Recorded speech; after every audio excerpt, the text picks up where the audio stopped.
This is African Voices.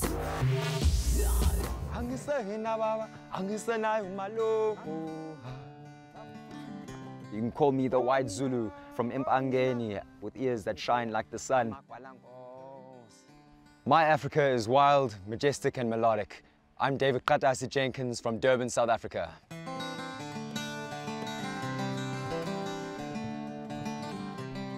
I cover a variety of subjects from love to social matters and to the beauty of our country and our continent. David Kadasi Jenkins is not your typical Zulu artist. Welcome to United Rhythms Studio in the heart of Durban. And that's exactly what grabs your attention.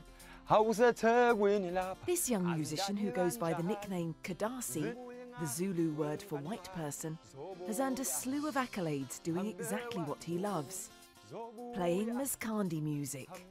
This is Maskandi.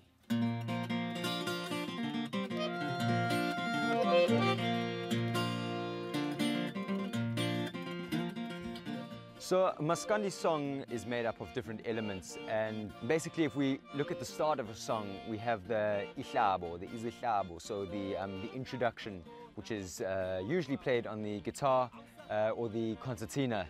Then the artist would go into the particular number, and so you've got the rhythm and so on, and then we start with the artist bringing in the lead, and a very important factor is the call and response.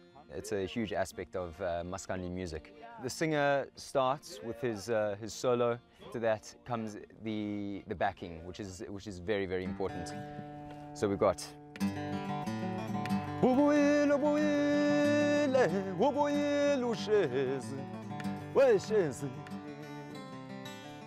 The next is the izibongo, the traditional praise poetry. And all Maskandi artists have their own poem, and it basically is a breakdown of their attributes. So phrases that they picked up being referred to as over the years, and that is played around about the middle of the song. And then it goes back into the call and response up until the end of the track.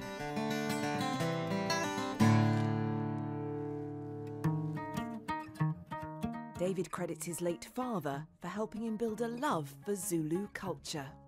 Growing up in Zululand, in Impangeni, which is in the heart of Zululand, I developed a deep interest in the Zulu culture and Zulu music. And this sparked traveling around Zululand with my late father, who was a journalist.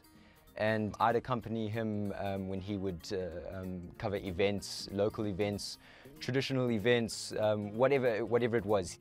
I started buying cassettes, all these Maskandi legends. And that was when my love for Zulu music developed.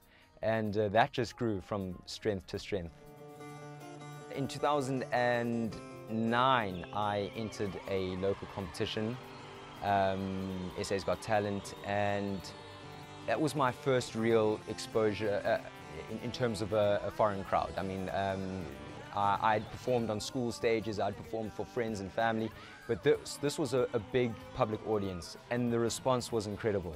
I went onto stage and played a really old traditional Zulu war song, and I was blown away by the response. And after that, I realized that this was actually something I could do professionally. Whistling bush cattle and open flames, infinite stars across the ebony plain. Growing up in Impangeni, I'd learned how to play the guitar, the Zulu guitar specifically, so I was really into Maskandi. But I decided that I had to learn how to play the Zulu concertina. The concertina is a Western instrument which was imported into South Africa, and they were taken by Zulu musicians and tuned differently and Africanized, basically. I wanted to get a concertina tuned in order to play it.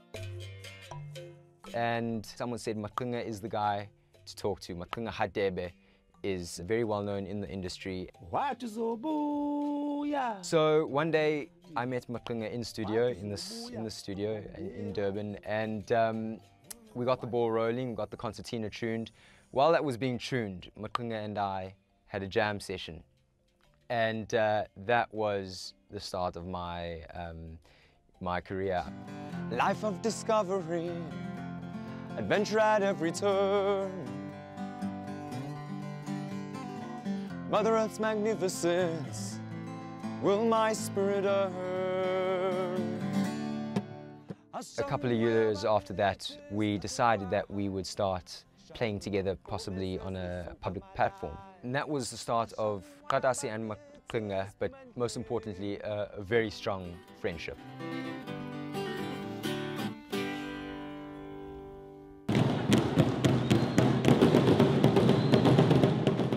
We are presently at the ICC in Durban, getting ready for the huge African Renaissance concert which takes place tomorrow evening, and lots of excitement. So rehearsals done, sound checks done, the audience is starting to come in, and we are ready to rock and roll.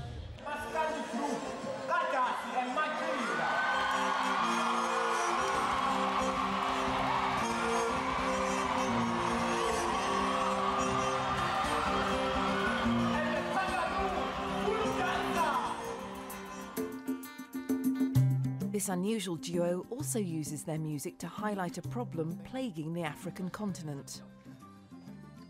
In 2014, I was approached by an incredible man by the name of Kingsley Holgate, who has traveled to every country on the African continent. Kingsley got involved with rhino conservation and asked us if we would be interested in performing at an event that they had on the go, and that was our in terms of conservation. So we added a musical element to to that campaign, which was fantastic.